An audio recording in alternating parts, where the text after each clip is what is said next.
عزیزان گرامی، نبی پاک صلی اللہ تعالی علیہ وآلہ وسلم کو رب ذوالجلال عز و جل نے جو صفات، کمالات، فضیلتیں، بلندیاں عطا فرمائی ہیں، ان میں سے ایک فضیلت اور بلندی رب تعالیٰ نے اپنے محبوب کو یہ بھی عطا فرمائی ہے کہ ساری کائنات سے بڑھ کے اپنے حبیب کو علم عطا فرمایا ہے۔ بلکہ یوں کہنا چاہیے کہ ساری کائنات کا علم قطرہ ہے اور میرے آقا کریم علیہ السلام کا علم سمندر ہے۔ تو عزیزان گرامی، رب ذوالجلال عز و جل نے قرآن کریم فرقان حمید میں ایک اس فتنے کا رد فرمایا، اس دور کے فتنے کا کہ نبی پاک علیہ السلام کے دور اقدس میں چند منافقوں نے علم مصطفیٰ پر اعتراض کیا۔ انہوں نے کہا کہ یہ کیا بات ہے، یہ قیامت کے دن کی خبریں سناتے ہیں۔ تو رب ذوالجلال عز و جل نے قرآن کریم کا نزول فرمایا۔ یہ آیت کریمہ ہے ما کان اللہ لیذر المؤمنین، پوری آیت کریمہ سورہ آل عمران ہے، آیت نمبر 179۔ اس میں اللہ رب العزت نے محبوب کریم علیہ السلام پر جنہوں نے اعتراض کیا اس کا رد فرمایا۔ ترجمہ ہے کہ یہ نہیں ہو سکتا کہ اللہ تعالیٰ چھوڑ دے مسلمانوں کو اس حال پر جس پر تم ہو، یہاں تک کہ چھانٹ دے خبیثوں کو پاکوں سے، اور یہ نہیں ہو سکتا کہ اللہ تعالیٰ تمہیں غیب پر خبردار کرے، اور لیکن اللہ چن لیتا ہے جسے چاہتا ہے اپنے رسولوں میں سے۔ پس ایمان لاؤ اللہ پر اور اس کے رسولوں پر، اور ایمان لاؤ تم اور پرہیزگاری اختیار کرو تو تمہارے لیے بڑا ثواب ہے۔ اس آیت کریمہ کا شان نزول جب ہم سمجھیں گے تو ہمیں اس آیت کریمہ کی سمجھ کافی ساری آ جائے گی۔ اس کا شان نزول دو میں عرض کروں گا جو علماء نے، مفسرین نے لکھے ہیں۔ ایک یہ، توجہ ہے نا میری طرف؟ سبحان اللہ کو پھر تو عزیزان گرامی، ایک شان نزول اس آیت کریمہ کا یہ ہے کہ منافقوں نے، کافروں نے کہا کہ ہم مال میں بڑے ہیں، نعوذ باللہ، اور اولاد میں بڑے ہیں، یعنی کہ نبی پاک علیہ السلام سے ہمارے پاس مال بھی زیادہ ہے، اولاد بھی زیادہ ہے، تو جب ان کی طرف وحی آ سکتی ہے تو ہماری طرف کیوں نہیں آتی؟ یہ جو قیامت تک کی چیزوں کی خبریں ہمیں سناتے ہیں اور قیامت تک کے لوگوں کا ذکر کرتے ہیں، اپنے سے پہلے لوگوں کا، اپنے سے بعد والے واقعات کا ذکر فرماتے ہیں، دلچسپی تو ہمیں بھی ہے اس کی کہ وہ خبریں جو نبی پاک علیہ السلام عطا فرما رہے ہیں ہمیں بھی ان کا علم ہونا چاہیے، لیکن وہی ان کی طرف آتی ہے، ہماری طرف کیوں نہیں آتی؟ تو رب ذوالجلال عز و جل نے ارشاد فرمایا یہ نہیں ہو سکتا، یہ نہیں ہو سکتا، کیونکہ تم جو ہو اس چیز کے اہل ہی نہیں ہو۔ غیب کی خبروں کا کوئی اہل ہونا چاہیے، کیونکہ ہر ایک کا مزاج ہاضمے کا جو معیار ہے ایک جیسا نہیں ہوتا۔ تو میں نے اپنے محبوب کریم علیہ السلام کو یہ صلاحیت عطا فرما دی ہے کہ جو بھی غیب کی خبریں ہیں میں اپنے محبوب علیہ السلام کو عطا فرماؤں گا۔ یہ ہو ہی نہیں سکتا کہ اللہ رب العزت تمہیں غیب کی خبریں دے، بلکہ غیب کی خبروں کے لیے رب ذوالجلال اپنے محبوبوں کو چنا کرتا ہے، اپنے رسولوں کو چنا کرتا ہے۔ رسول جو ہیں، نبی جو ہیں، وہ غیب کی خبریں دیتے ہیں، غیب کا علم لوگوں میں بانٹتے ہیں اور رب ذوالجلال عز و جل سے جناب والا وہ حاصل کرتے ہیں، تو تم اس کی صلاحیت نہیں رکھتے۔ اور دوسرا شان نزول اس سے ذرا واضح اور بہترین، جس سے ہمیں اس بات کی سمجھ آ جائے گی کہ یہ آیت کریمہ جس وقت نازل ہوئی، کیا وہ موقع تھا، کب یہ نازل ہوئی، کیوں یہ نازل ہوئی۔ تو عزیزان گرامی، صحابہ کرام علیہم الرضوان بیٹھے ہیں، نبی پاک علیہ السلام صحابہ کرام میں جو رب تعالیٰ نے اپنے محبوب کو شان عطا فرمائی ہیں، عظمتیں، بلندیاں، کیونکہ صحابہ کرام کا شوق تھا کہ نبی پاک علیہ السلام ہمیں جو رب تعالیٰ نے اپنے محبوب کو شان عطا فرمائی ہیں وہ حضور ہمیں بھی بتائیں، کیونکہ نبی پاک علیہ السلام کی شانوں کو سن کر مومن کا دل باغ باغ ہو جاتا ہے، ان کا چہرہ کھل اٹھتا ہے، اور جو منافق ہوتے ہیں ان کے چہرے مرجھا جاتے ہیں عظمت مصطفیٰ سن کے۔ تو صحابہ کرام کا شوق ہوتا تھا کہ حضور اپنی فضیلت ہمیں بتائیں تاکہ ہمارے دلوں میں خوشی پیدا ہو اور ہم یہودیوں کے سامنے صحیح طریقے سے چل سکیں کہ رب نے اتنا سہنا محبوب ہمیں عطا فرمایا ہے، اتنی عظمتوں اور شانوں والا محبوب عطا فرمایا ہے۔ تو عزیزان گرامی، نبی پاک علیہ السلام تشریف فرما ہے، صحابہ کرام حاضر خدمت ہیں، حضور ان شانوں سے پردہ اٹھاتے ہیں، ان پردوں میں سے ایک پردہ اٹھاتے ہیں، حضور فرماتے ہیں کہ اے میرے صحابہ، رب ذوالجلال عز و جل نے ساری انسانیت کو میرے سامنے پیش کیا، محبت نال بولو، رب ذوالجلال عز و جل نے ساری انسانیت کو، میری ساری امت کو میرے سامنے پیش کیا، میں ہر ایک کو میں نے جان لیا، جس نے مومن ہونا تھا اس کو بھی جان لیا، جس نے کافر ہونا تھا اس کو بھی جان لیا۔ ٹھیک اسی طرح جس طرح ایک وقت میں رب ذوالجلال عز و جل نے حضرت آدم علیہ السلام کے سامنے ان کی ساری اولاد کو پیش کیا، سمجھ آ رہی ہے نا؟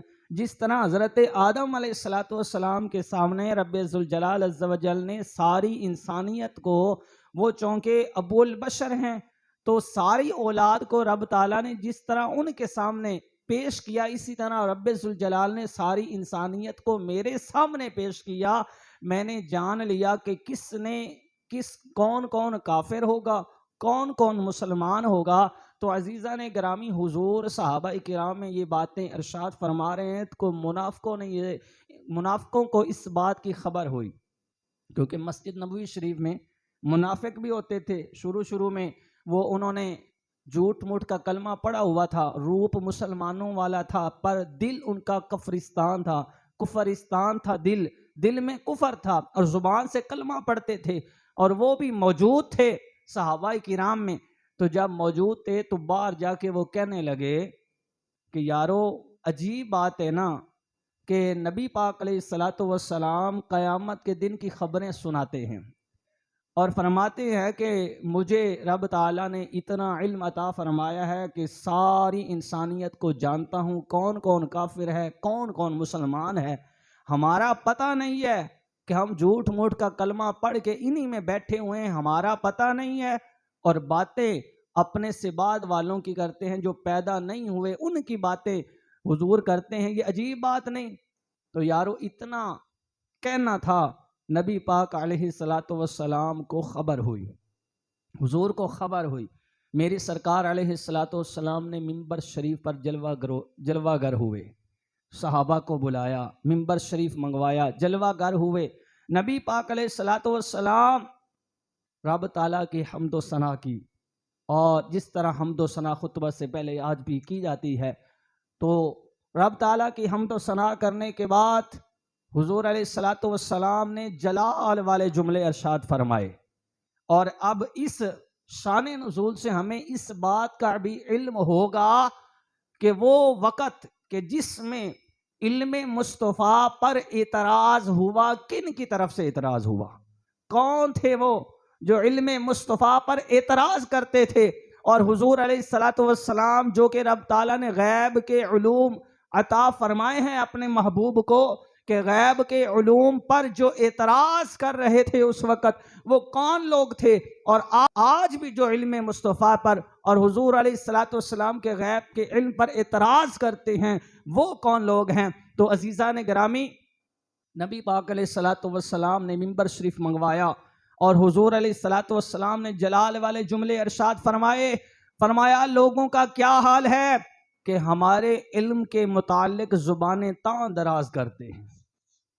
تانا دینا یہ گویا کہ نیزے کی طرح ہوتا ہے، نیزہ مارنے کی طرح، ایک ہوتا ہے کہ بات کرنا، ایک ہوتا ہے تانے سے بات کرنا۔ جو تانا ہوتا ہے تو یہ اس طرح ہوتا ہے کہ زیادہ تکلیف دے۔ نبی پاک علیہ السلام نے فرمایا لوگوں کا کیا حال ہے جو ہمارے علم کے متعلق زبانیں تان دراز کرتے ہیں، تانے دیتے ہیں کہ رب نے اپنے محبوب کو علم نہیں عطا فرمایا.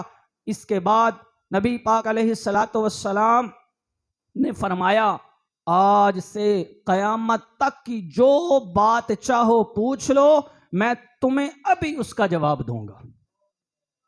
سمجھ آ رہی ہے نا؟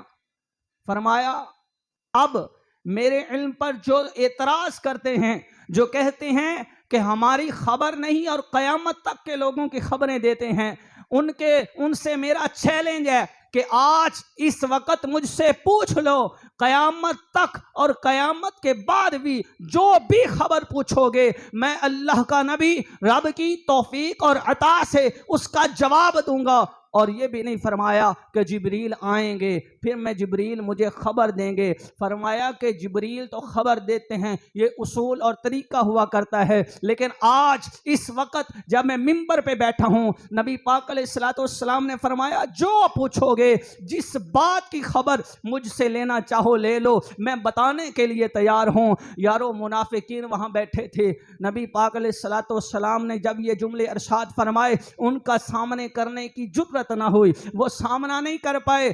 ایک سچے حضور کے صحابی حضرت حذیفہ ابن حذیفہ جناب والا وہ کھڑے ہوتے ہیں. عبداللہ بن حذیفہ، ان کے باپ کا نام حذیفہ، ان کا نام عبداللہ. لوگ اعتراض کرتے تھے کہ یہ اپنے باپ کے نہیں ہیں، ان کی ماں نے نعوذ باللہ غلط کام کیا جس کے انجام میں یہ پیدا ہوئے. لوگ تانے دیتے تھے، ان کو بڑی تکلیف ہوتی تھی. آج وہ جب بارگاہ مصطفیٰ میں حاضر تھے اور نبی پاک علیہ السلام نے فرمایا آج جو پوچھنا چاہتا ہے پوچھ لو، تو یارو قیامت تک کی باتوں کے لیے حضور نے فرمایا میں بتانے کے لیے تیار ہوں.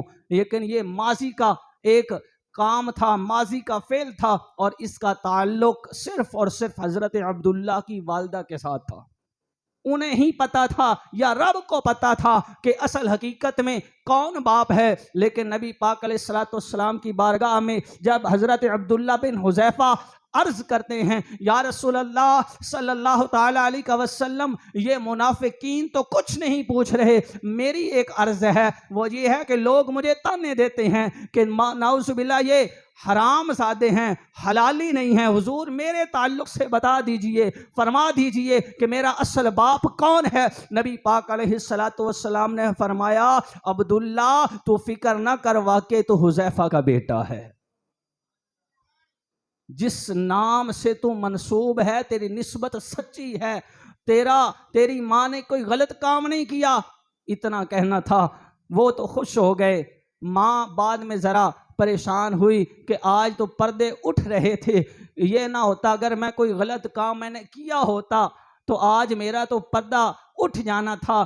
اللہ کے فضل سے میں نے غلط کام نہیں کیا. تو عزیزان گرامی جب یہ باتیں ہوئی، حضور علیہ السلام جلال سے ارشاد فرما رہے تھے جو پوچھنا ہے پوچھ لو، آج میں بتانے کے لیے تیار ہوں. قیامت تک اور قیامت سے بعد والی چیزوں کے تعلق سے پوچھو گے میں بتا دوں گا. جو لوگ میرے علم پر اعتراض کرتے ہیں وہ آئیں، سامنا کریں اور مجھ سے پوچھیں. اور حضور فرما رہے تھے بار بار کہ لوگوں کا کیا حال ہے کہ میرے علم کے تعلق سے زبانیں تان دراز کرتے ہیں، لوگوں کا کیا حال ہے، کب تم باز آؤ گے. حضرت عمر رضی اللہ تعالی عنہ اور دیگر صحابہ آنکھوں سے آنسو ہیں، عجیب کیفیت ہے. حضور ہمیں معاف کر دیجئے، یا رسول اللہ صلی اللہ تعالی علیہ وسلم ہمیں معاف کیجئے. ہم رب تعالیٰ کی ربوبیت پر راضی ہیں، ہم آپ کے نبی ہونے پر راضی ہیں، قرآن کے امام ہونے پر راضی ہیں، اور اسلام کے دین ہونے پر راضی ہیں. حضور نے فرمایا کون ہے آج اس وقت جو پوچھو گے میں بتانے کے لیے تیار ہوں. تو عزیزان گرامی آج میرے نبی پاک علیہ السلام کے علم پر لوگ باتیں کرتے ہیں. حضور تو فرما رہے ہیں جو چیز پوچھو گے میں بتانے کے لیے تیار ہوں. تو یہ آیت کریمہ فرمایا ما کان اللہ لیذر المؤمنین علی ما انتم علیہ حتی یمیز الخبیث من الطیب. اس موقع پہ نازل ہوئی کہ رب ذوالجلال عز و جل نے ارشاد فرمایا کہ رب کی یہ شان نہیں ہے کہ وہ تمہیں اب اس حال میں جب کہ تم حضور علیہ السلام کے بارے میں باتیں کرتے ہو، اب رب تعالیٰ کی یہ شان نہیں ہے کہ تمہیں اے پلیتو، اے خبیثو، پاکوں کے ساتھ ملا رہنے دے۔ اب وہ وقت آ گیا ہے کہ جو اوپر سے کلمہ پڑھتے ہیں ان کو جو اندر سے کلمہ پڑھتے ہیں ان سے الگ ہونا پڑے گا، ان سے الگ ہونا پڑے گا۔ اور رب ذوالجلال عز و جل کے محبوب کریم علیہ السلام جو یہ برداشت فرما رہے تھے کہ پلید جو اندر سے مسلمان نہیں تھے اوپر سے کلمہ پڑھتے تھے وہ بھی مسلمانوں میں سے بیٹھے تھے، تو حضور یہ جو برداشت فرما رہے تھے یہ ان کی رحمت تھی، یہ حضور کی رحمت تھی۔ لیکن رب تعالیٰ عز و جل نے فرمایا اب برداشت نہیں کیا جائے گا، اب پلیتوں کو پاکوں سے جدا کرنے کا وقت آ گیا ہے۔ اور پھر رب ذوالجلال عز و جل نے فرمایا وَمَا كَانَ اللَّهُ لِيُطْلِعَكُمْ عَلَى الْغَيْبِ، اور رب کی یہ شان نہیں ہے کہ اے عام لوگو تمہیں غیب کا علم دے، اے عام لوگو تمہاری یہ شان نہیں ہے، رب کی یہ شان نہیں، تم میں یہ صلاحیت ہی نہیں ہے کہ رب تعالیٰ تم میں سے ہر ایک کو غیب کا علم دے۔ وَلَٰكِنَّ اللَّهَ يَجْتَبِي مِن رُّسُلِهِ مَن يَشَاءُ، لیکن رب تعالیٰ اپنے محبوبوں میں سے جسے چن لیتا ہے اسے غیب کا علم عطا فرماتا ہے، جس کو چن لیتا ہے اسے غیب کا علم عطا فرماتا ہے۔ اور فرمایا فَآمِنُوا بِاللَّهِ وَرُسُلِهِ، پس تم اللہ پر ایمان لاؤ اور اس کے رسولوں پر ایمان لاؤ۔ اس سے پتہ چلا کہ صرف اللہ پر ایمان لانے سے ایمان مکمل نہیں ہوگا بلکہ تمام رسولوں پر ایمان لانا پڑے گا۔ اور اس سے اگلی آیت وَإِن تُؤْمِنُوا وَتَتَّقُوا فَلَكُمْ أَجْرٌ عَظِيمٌ، فرمایا تم ایمان لاؤ اور تقوی اختیار کرو۔ اب یہاں پہ یہ بھی بات ثابت ہوتی ہے کہ جو بندہ صرف ایمان لائے اور تقوی اختیار نہ کرے، اعمال صالح اختیار نہ کرے، وہ بھی قابل قبول نہیں ہے۔ پہلے تو اللہ رسول پر سچا ایمان لانا پڑے گا، پھر نیک اعمال کرنے پڑیں گے، اور جب نیک اعمال کریں گے ایمان لائیں گے ملے گا کیا؟ فَلَكُمْ أَجْرٌ عَظِيمٌ، تمہیں بڑے بڑے اجر عطا فرمائے گا رب تعالیٰ، بڑے اجر عطا فرمائے گا۔ تو عزیزان گرامی، قرآن کریم کی اس آیت کریمہ کے شان نزول سے ہمیں پتہ چلتا ہے کہ رب ذوالجلال عز و جل نے اپنے محبوب کو شانیں، عظمتیں، بلندیاں، رفعتیں جو عطا فرمائی ہیں ان میں سے ایک یہ بھی ہے کہ رب ذوالجلال عز و جل نے اپنے محبوب نبی علیہ السلام کو علم غیب بھی عطا فرمایا ہے، اپنے محبوب کو علم غیب بھی عطا فرمایا۔ اس کی ایک مثال بھی عرض کروں، قرآن کریم کی ایک اور آیت کریمہ بھی تھی، اس کا بھی ترجمہ کرنا تھا لیکن وقت ہو گیا۔ انشاءاللہ آئندہ جمعے انشاءاللہ علم غیب پر بہت ساری جمعے انشاءاللہ اسی طرح میں عرض کرنے کے لیے کوشش کر رہا ہوں کہ حضور علیہ السلام کے علم غیب پر، بلکہ حضور کے علم پر آج تو لوگ نبی پاک علیہ السلام کو امی کہہ کے یہ اپنا تاثر دینے کی لوگوں کو کوشش کرتے ہیں، بلکہ واضح کہتے ہیں کہ حضور پڑھے ہوئے نہیں تھے، حضور کو جناب حضور کسی کے پاس پڑھے نہیں۔ ہمارا یہ عقیدہ اور نظریہ ہے کہ حضور امی ہیں، اور امی اسے کہتے ہیں جو انسانوں میں سے کسی سے نہ پڑھے جس کو رب تعالیٰ عز و جل خود پڑھائے، جس کو رب تعالیٰ نے پڑھایا ہے۔ دنیا میں کسی انسان کے سامنے زانو تلمذ نہیں طے کیے، کسی کے سامنے اس حیثیت سے آپ نبی پاک علیہ السلام نہیں بیٹھے کہ حضور اس سے علم حاصل کریں، اس سے لکھنا پڑھنا سیکھیں، بلکہ رب ذوالجلال خود اپنے محبوب کو سارے علوم بھی عطا فرمائے ہیں، اور سب کچھ رب ذوالجلال عز و جل نے اپنے محبوب کو سکھایا ہے۔ یہی وجہ تھی کہ جناب صحابہ کرام نبی پاک علیہ السلام کے علم غیب کو مانتے تھے۔ اس کی ایک مثال حضرت عائشہ صدیقہ رضی اللہ تعالی عنہا عرض کرتی ہیں، یا رسول اللہ صلی اللہ تعالی علیہ وسلم ذرا فرمائیے تو صحیح کہ آسمان کے جو ستارے ہیں ان ستاروں کے برابر بھی کسی کے نیکیاں ہیں؟ اس سوال سے ہی ہمارا الحمدللہ عقیدہ ظاہر ہوتا ہے، صحابہ کرام کے عقیدے کا پتہ چلتا ہے، اس سوال سے ہی پتہ چلتا ہے، کیونکہ حضرت عائشہ صدیقہ نے جب یہ سوال کیا تو پتہ چلتا ہے ان کا عقیدہ تھا کہ نبی پاک علیہ السلام آسمانوں کے ستاروں کی تعداد کو بھی جانتے ہیں اور اپنے امتیوں کی نیکیوں کی تعداد کو بھی جانتے ہیں، یہ ان کا عقیدہ تھا۔ اور اس عقیدے کا ہمیں بھی پتہ چلا. اور نبی پاک علیہ الصلوۃ والسلام نے یہ نہیں فرمایا کہ مجھے کیا علم ہے، اس کی خبر تو رب ذوالجلال عز و جل کو ہے کہ کتنے ستارے ہیں آسمان پر، کتنے ہزاروں کروڑوں ستارے ہیں. لیکن نہیں، نبی پاک علیہ الصلوۃ والسلام چونکہ غیب کا علم جانتے ہیں تو نبی پاک علیہ الصلوۃ والسلام نے فرمایا اے عائشہ، آسمان کے ستاروں کے برابر جس میری امتی کی نیکیاں ہیں اس کو حضرت سیدنا عمر فاروق اعظم کہتے ہیں. اس کا نام حضرت سیدنا عمر فاروق اعظم رضی اللہ تعالی عنہ ہے. اور رب ذوالجلال عز و جل نے آسمان کے ستاروں کے برابر حضرت عمر کو نیکیاں کرنے کی توفیق عطا فرمائی ہے. تو عزیزان گرامی، نبی پاک علیہ الصلوۃ والسلام کے علم پر جن لوگوں نے سب سے پہلے اعتراض کیا وہ کافر تھے اور منافق تھے. اور نبی پاک علیہ الصلوۃ والسلام کے علم پر جو باتیں سن کر خوش ہوتے تھے وہ حضور علیہ الصلوۃ والسلام کے سچے غلام وہ صحابہ کرام تھے. اللہ رب العزت ہمیں نبی پاک علیہ الصلوۃ والسلام کی ہر شان، ہر عظمت، ہر بلندی، ہر رفعت، ہر بزرگی کو دل سے ماننے کی توفیق عطا فرمائے. وآخر دعوانا ان الحمد للہ رب العالمین.